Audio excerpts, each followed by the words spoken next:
Entonces, el primer tema, la naturaleza de las externalidades. El concepto de externalidad es básico en la economía pública y está en casi todos los temas, ¿verdad? Que toca la economía pública, ¿verdad? Economía ambiental tiene que ver con externalidades, con contaminación, con polución, digamos, con otro montón de cosas con el plástico, ¿verdad? Con basura, con todas estas cosas que afectan a terceros. La salud, bueno, ahora en la pandemia hemos visto cómo las decisiones de individuos afectan a terceros, inclusive la educación, ¿verdad? Porque la educación trae beneficios no solamente para los individuos que se educan, sino para las personas que están alrededor de esas personas que se educan. Y inclusive en economía urbana básicamente es una disciplina enfocada en cuestiones de externalidades y bienes públicos en lugares donde hay mucha gente viviendo muy cerca, ¿verdad? Y entonces como hay mucha gente viviendo muy cerca, este problema se agranda, ¿verdad? Los problemas de las externalidades y el rol de los bienes públicos también. Entonces, tiene que ver con cuestiones como contaminación del aire, contaminación sónica, cambio climático, problemas de congestión, vacunación, educación, etc. Aquí está la definición de externalidad.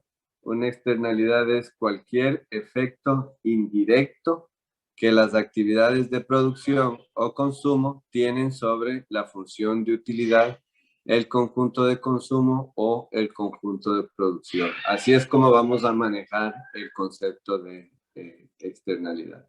Y el concepto clave a partir de esta definición de externalidad es qué significa que sea un efecto indirecto, ¿verdad? Entonces, ahí está la definición de efecto indirecto en nuestro caso, ¿verdad?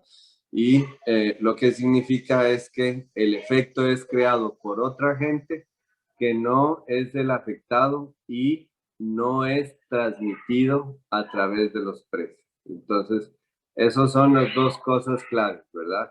El efecto indirecto es creado por otro agente, ¿verdad? Que no tiene nada, que ¿verdad? Es creado por otro agente. Y dos, no es transmitido a través de los precios, porque si es transmitido a través de los precios, volvemos al sistema de mercado, ¿verdad? Y ahora vamos a ver algunos conceptos claves para eso, ¿verdad?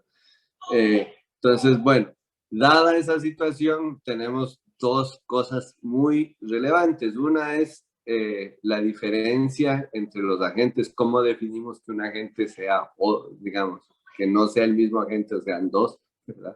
Eso es clave porque, digamos, cuando estamos modelando podríamos pensar a nivel de país, a niveles más agregados, ¿verdad?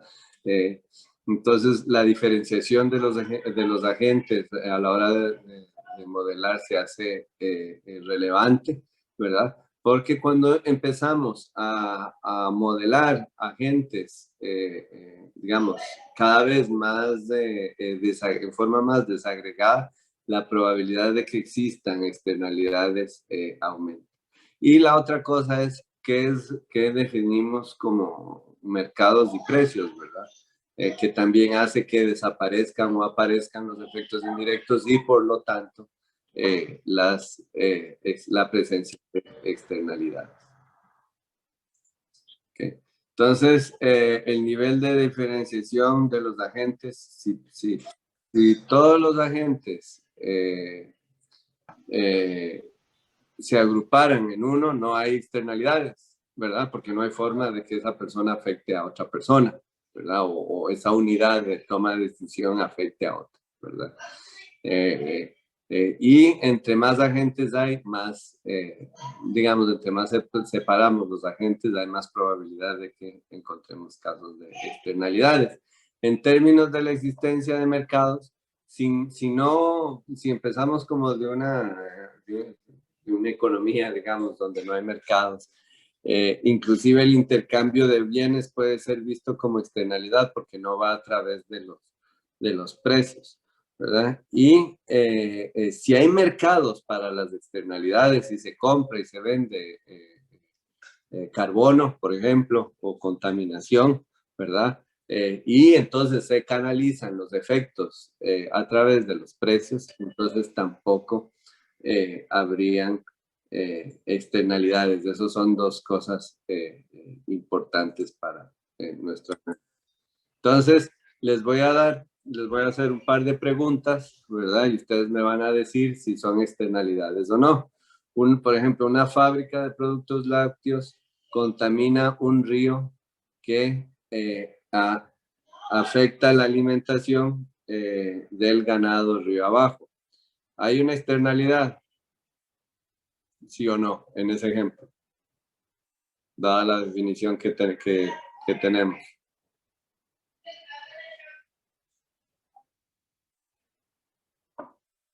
¿Mm? ¿Hay una externalidad? Sí. Por, Luis Andrés dice que sí. Dame un chancecito, por favor.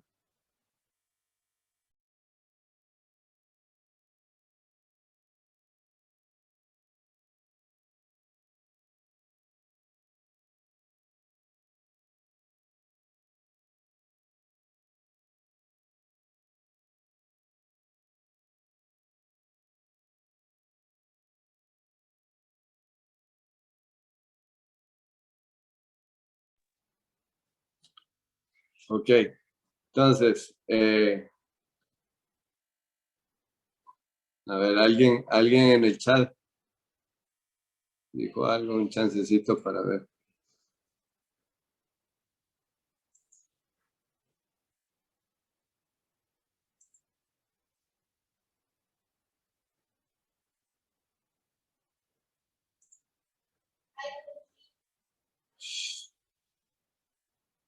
No, creo que no. No sé, si alguien escribió en el chat, si me lo pueden decir verbalmente, se los agradecería porque no. Profe, yo creo que si el ganado es de la misma empresa, yo consideraría que no es una externalidad, pero si el ganado es de otra persona, digamos, que no tenga que ver nada que ver con la empresa, entonces sí sería una externalidad negativa. Sí, exactamente, ¿verdad? Porque si es del mismo dueño, entonces eh, eh, no hay efecto indirecto. Y si no hay efecto indirecto, no hay externalidad. Si fuera de la misma persona, lo que está ocurriendo es que es una empresa que está produciendo dos cosas y entonces la relación que existe entre el efecto de producir una con la otra se hace una relación tecnológica, ¿verdad? Que entra en la función de producción y no tiene nada que ver con un efecto indirecto sobre otro individuo. Entonces, si es una persona, eh, si una persona es dueño, no hay una externalidad.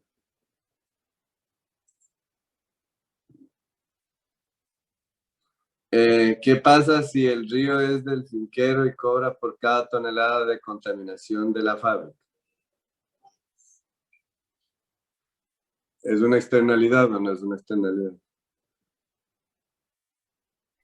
No. Tampoco, ¿verdad? Puede decir no, le cierra la contaminación sí, y la contaminación se queda ahí, pero si deja que, si lo cobra, entonces se va a través de los precios, ¿verdad? El, el, el finquero va para definir el precio, va a tomar la decisión entre cuánto le afecta la producción de la leche y a partir de ahí va a negociar, pero ya no es una externalidad, ¿verdad? Pero implicaría Es, que, perdón, profe, claro, implicaría que cobraría, o sea, cobraría por los propios daños que hace sobre el precio de los lácteos que vende. digamos, lo que estoy diciendo es que puede, digamos, ahí ya se hace una negociación entre, digamos, si hubiera un mercado, ¿verdad? El precio de la tonelada de contaminación va a reflejar, podría reflejar otras cosas, pero parte de lo que va a reflejar es el impacto negativo que genera. Porque si te pones, digamos, si vos sos el dueño del río y tenés el ganado río abajo y podés decirle, no, tiene que parar la contaminación y la fábrica se ve obligada a parar la contaminación, a menos de que le pague, entonces el ganadero no va a aceptar ningún precio que sea menor al costo que le está incurriendo recibir la contaminación, ¿verdad? Y dado eso, entonces sí, o sea, sí lo toma en cuenta, inclusive explícitamente, ¿verdad? A la hora de hacer la negociación, si no, no le sirve. Entonces podría ser, después, digamos, si son un montón de contaminadores y de dueños, ¿verdad? Y están bien definidos los derechos de mercado y todo, y se puede generar el mercado, hay un montón de condiciones. Esa es una de las alternativas que vamos a estudiar para resolver estos problemas de externalidades. Digamos, el precio de equilibrio debería ser casi que la magnitud de la externalidad.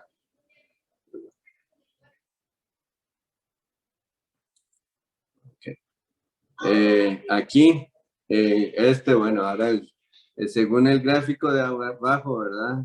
No utilizar mascarilla genera una externalidad, es una pregunta.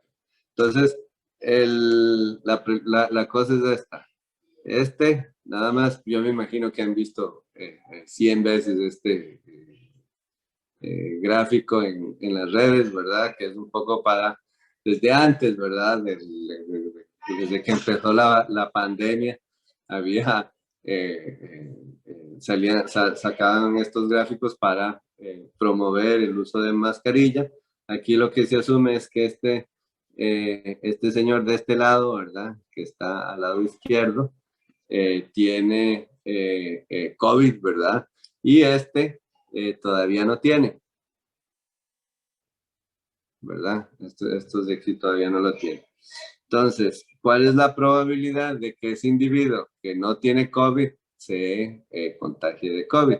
Entonces, si yo comparo, les voy a hacer esta pregunta, si yo comparo la situación A con la situación B y me doy cuenta que hay una reducción en el riesgo, ¿verdad?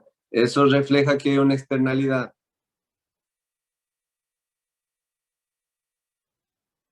Solo comparando A y B. Solo tengo información sobre A y sobre B. ¿Cómo es, profe? Digamos, yo me doy cuenta, tengo información sobre A y sobre B y me doy cuenta que sí, que la situación de A me generan riesgos de transmisión altos y en la situación B me arriesgan un riesgo de contagio mediano. A partir de ver que el uso de mascarilla del individuo de la derecha se reduce, ¿verdad?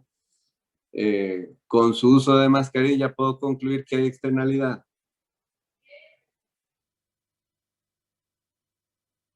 Si solo comparo A y B. No, profe. No, ¿por qué? Porque tal vez no tendría parámetro de comparación para ver si el uso de mascarilla de la persona que está transmitiendo el virus es efectivo o no.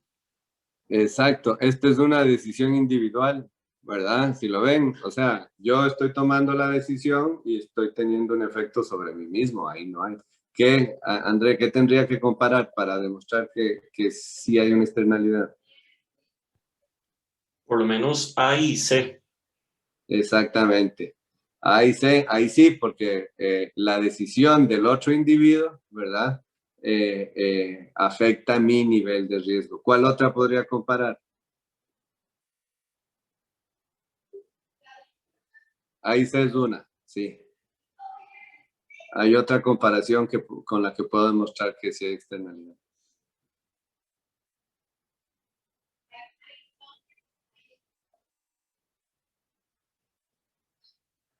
Profe, de hecho no entendí eso. ¿Cuál que no entendiste? Esta anterior, o sea, la de A con B. Con C. La A con C. No, la que acaban de mencionar ustedes. La A con C, digamos, ahí, digamos, la A con B es una decisión individual, ¿verdad? Ahí no hay un cambio de mascarilla de la persona. Estoy viendo de la persona que tiene COVID. Yo que no tengo COVID, estoy tomando la decisión sobre si me pongo o no me pongo la mascarilla, y eso tiene un efecto sobre mí mismo, ¿verdad? Cuando yo comparo A contra C, el individuo yo no estoy tomando ninguna decisión, el que está tomando la decisión es la otra persona, ¿verdad? Y entonces el cambio de la decisión, una u otra cosa, el usar mascarilla, del que está contagiado me afecta a mí, porque el riesgo se me baja de alto a bajo cuando la otra persona que está contagiada utiliza la mascarilla. Eso no tiene que ver conmigo, tiene que ver con la otra persona que está tomando la decisión, pero me afecta muchísimo de acuerdo a este gráfico, ¿verdad? Entonces ahí sí hay una externalidad y en el caso anterior no. A partir de eso, ¿qué otra comparación podría hacer para demostrar que sí hay externalidad de esas que salen ahí? B y D. B y D, ¿verdad? Ahí lo que hay que hacer es, digamos, mantener constante la acción mía, ¿verdad? Y mover la acción de la otra persona para ver si tiene o no tiene efecto, ¿verdad? Porque si muevo las dos cosas simultáneamente, como vimos, no voy a poder identificar qué es qué, ¿verdad? Pero entonces tengo que mover una cosa. Si muevo la mascarilla de la otra persona y yo no cambio mi situación, ya sea con mascarilla o sin mascarilla, pero no la cambio, digamos, el primero es A versus C, ahí no tenía mascarilla, pero el otro individuo cambió, o puede ser B versus D, donde aquí sí tengo mascarilla en los dos casos, y el que está contagiado al principio no usa mascarilla y después sí usa mascarilla, y también hay una reducción, ¿verdad? Entonces eso es importante empíricamente, ¿verdad? Para saber los efectos. Ojo que estas estimaciones, bueno, dependen mucho de varios factores, ¿verdad? La cantidad de la calidad de la máscara, cómo te la pones, ¿verdad? Obviamente, la cantidad de carga viral. Depende de un montón de cosas realmente estos resultados, ¿verdad? Esas comparaciones. Y son publicaciones con números no, digamos, no, realmente a mí, yo no he visto, o sea, imagínense la complicación de testear esto bien, ¿verdad? Tendríamos que tener un individuo contagiado hablando con una persona sin mascarilla y otro con mascarilla, ¿verdad? Para realmente medir exactamente si es alto, bajo, medio o no, y ver si el problema es sobre todo del lado de la externalidad o del lado de protección individual, ¿verdad? Obviamente eso tiene repercusiones importantes sobre política pública, inclusive sobre cómo mandas el mensaje, ¿verdad? De la política, pero es súper difícil identificar qué es lo que realmente está ocurriendo. Ahora vamos a ver un estudio que trata de ver el efecto de las máscaras, pero igual así esta separación no se logra hacer. ¿Por qué? Por eso, porque se necesitan todo este montón de casos y no se pueden generar los datos. Otro ejemplo súper importante es de la contaminación de CO2 en Estados Unidos y China afecta temperaturas promedio y las visitas de playa en Punta Arenas. Eso es una externalidad. Sí. Aquí sí, ¿verdad? Porque claramente Estados Unidos y China es diferente que las personas que visitan, o casi todas, ¿verdad? Que hay diferentes personas que visitan la playa en Punta Arenas y eso puede tener. O sea, ahí sí hay una diferenciación clara de los individuos, como no hay mercado de dióxido de carbono a nivel mundial de tal forma que Estados Unidos y China estén realmente tomando en cuenta los impactos sobre los visitantes a Punta Arenas, entonces es una externalidad, ¿verdad? Bueno, hablando de la externalidad, ¿verdad? Del cambio climático, esa es como la madre de todas las externalidades, inclusive, digamos, teóricamente, es, digamos, de los más, de los ejemplos más limpios de externalidad, porque una tonelada de contaminación en India me afecta exactamente igual que una tonelada de contaminación en Panamá, ¿verdad?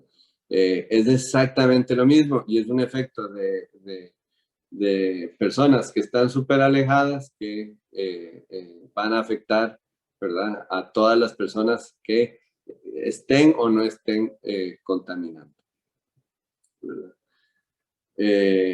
Bueno, el cambio climático, bueno, hay mucha, o sea, la mayoría de evidencia, ¿verdad?, muestra que el cambio climático es la consecuencia de la actividad humana. Obviamente, si el cambio climático no se debiera a la contaminación, entonces deja de ser una externalidad. Nada más pasa a ser algo como la lluvia, me explico, un fenómeno natural, ¿verdad? Pero la evidencia muestra de que el cambio climático lo ha generado la actividad humana y, digamos, entre más se contamine, más rápido se dan esos cambios. Ya ha generado derretimiento de glaciares, cosa que aumenta los riesgos de inundaciones en época lluviosa, reduce el abastecimiento de agua en época seca, hay reducción en la producción agrícola, aumentos en los niveles del mar, lo que va a implicar inundaciones en zonas costeras, aumento de muertes por desnutrición y deshidratación, por las sequías. Hay como una, digamos, lo que ocurre es como una redistribución de dónde ocurre la precipitación, ¿verdad? Y entonces la gente no logra predecir y el costo de moverse es muy alto y de pronto hay efectos muy fuertes sobre la producción de alimentos y por lo tanto sobre la accesibilidad a esos alimentos y al agua en general. Hay, digamos, este reporte, Stern Review se llama, ¿verdad? Ya es un poquito viejo. Estimaba que habían 200 millones de personas iban a tener que emigrar debido al cambio climático. Y esto para el 2000, ¿verdad? Son estimaciones de la cantidad de muertes generadas por cambio climático, ¿verdad? Entonces, eso, digamos, o sea, digamos, demuestra la magnitud del problema. Y bueno, ahí, digamos, tal vez aquí voy a tocar, es vacilón porque no hay, digamos, con lo de la pandemia, que también es un problema grandísimo, se tomaron medidas fuertísimas, no solo aquí en Costa Rica, de hecho en Costa Rica no tantos, pero sí se tomaron medidas fuertes y en otros países también, ¿verdad? Muchísimo más fuertes. Por una cosa, digamos, que genera para evitar muertes. El cambio climático también, tomar estas decisiones va a tener efectos sobre muertes, ¿verdad? Digamos, tomar decisiones para controlar las emisiones de dióxido de carbono. Pero no hay digamos,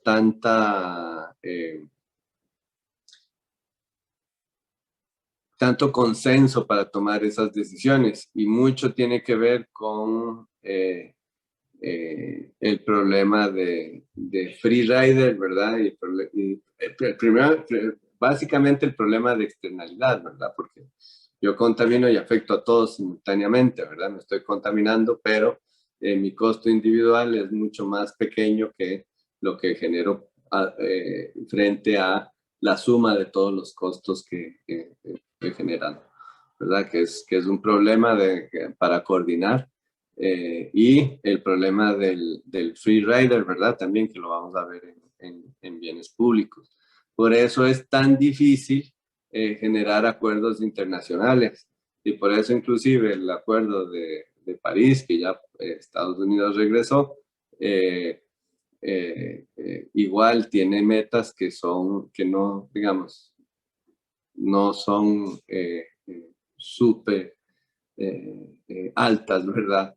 De tal forma que inclusive si se cumplen las metas, es probable que hayan efectos fuertes. Obviamente no tan fuertes como los que hubieran ocurrido si no hay el tratado, pero todavía estamos como lejos de estar a salvo.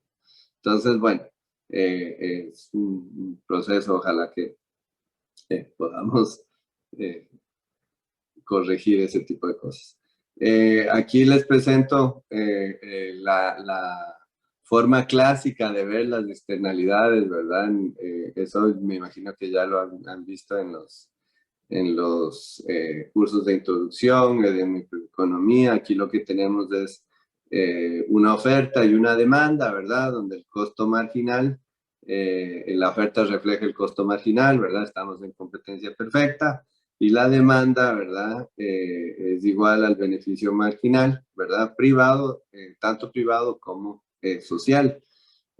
Tenemos una externalidad cuando la producción del bien, ¿verdad? Genera no solo un costo marginal privado, sino un costo marginal social adicional, ¿verdad? Entonces, para maximizar el bienestar, en lugar de producir en el punto A, deberíamos de estar produciendo en el punto B, ¿verdad? Porque aunque el productor no esté pagando ese costo marginal, el adicional del costo marginal social, ¿verdad? Esa diferencia, hay personas que lo van a estar pagando, y si tomamos en cuenta la demanda, si se reflejara eso en los costos, la producción debería de ser mucho menor, que es donde se maximiza el bienestar en ese mercado, ¿verdad? P versus QS. Por otro lado, ¿verdad? Eso es del lado de la oferta, cuando es el productor el que está generando la externalidad. Puede ser que sea del lado del consumo donde se genera la externalidad, como por ejemplo la utilización de plástico. Si tomamos en cuenta, ¿verdad?, los costos que generan a otras personas el uso de bienes que vienen empacados en plástico, ¿verdad? El bienestar marginal social, ¿verdad?, del consumo de esos bienes realmente es menor, porque tengo que tomar en cuenta ese costo que está generando para otras personas, y el punto óptimo cambiaría de A a B, ¿verdad? Y el óptimo sería una producción menor.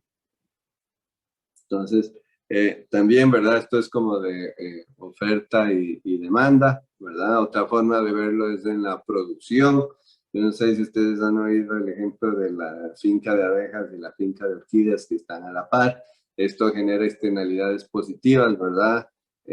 Las abejas tienen donde ir a comer, ¿verdad? Y reproducirse.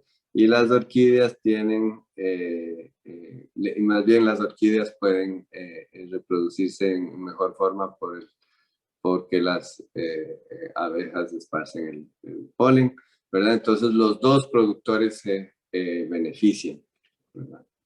Entonces, si, digamos, esto puede ser el conjunto de producción para el mismo insumo, ¿verdad?, de mano de obra. Si estamos produciendo orquídeas y tenemos a la par una finca de abejas, vamos a producir mucho más que si no lo tenemos. Y lo mismo ocurre para la producción de miel, ¿verdad? Para un mismo nivel de mano de obra, si yo no tengo una finca de orquídeas a la par, produzco menos de lo que produciría si tengo una finca de orquídeas a la par, ¿verdad? Esas son externalidades positivas. También es importante mencionar, ¿verdad?, que aunque las externalidades sean positivas, el mercado no resuelve el problema, porque lo que hace en estos casos es que se produce menos de lo que se debería de producir, ¿verdad? Aquí está el ejemplo, ¿verdad? Deberíamos estar en el punto B si tomamos en cuenta los beneficios de la producción, ¿verdad? Y solo se produce en el punto A, ¿verdad? Entonces, eso es un poco la idea. No sé si tienen alguna pregunta, comentario o sugerencia antes de pasar al siguiente tema.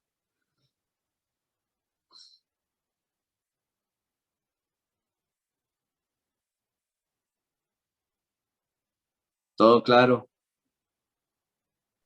Sí, Muy bien, profe. todo claro.